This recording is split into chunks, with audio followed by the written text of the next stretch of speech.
Un rapport inédit publié aujourd'hui par l'Observatoire des violences faites aux femmes. Il concerne la prostitution des mineurs.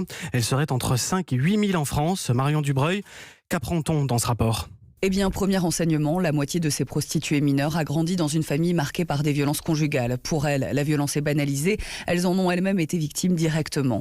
La majorité est en échec scolaire. Moi, je sais comment me débrouiller sans passer par l'école, explique une adolescente. C'est souvent à la faveur d'un suivi par la protection de l'enfance qu'on découvre qu'elle se prostitue.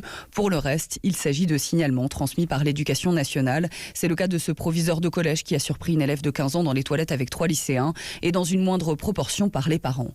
Les réseaux sociaux jouent un rôle déterminant, notamment pour entrer en contact avec les clients. Une assistante sociale note qu'une mineure a été sollicitée jusqu'à 900 fois en une journée.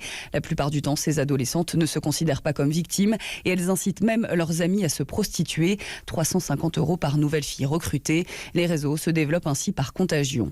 La moitié de ces mineurs ont été placés dans des foyers ou des familles d'accueil avec un constat d'échec. Elles ont fugué et continuent à se prostituer. Le rapport préconise donc la création de lieux de placement spécifiques avec des professionnels formés et des groupes de parole. Marion Dubreuil du service police-justice d'Europe.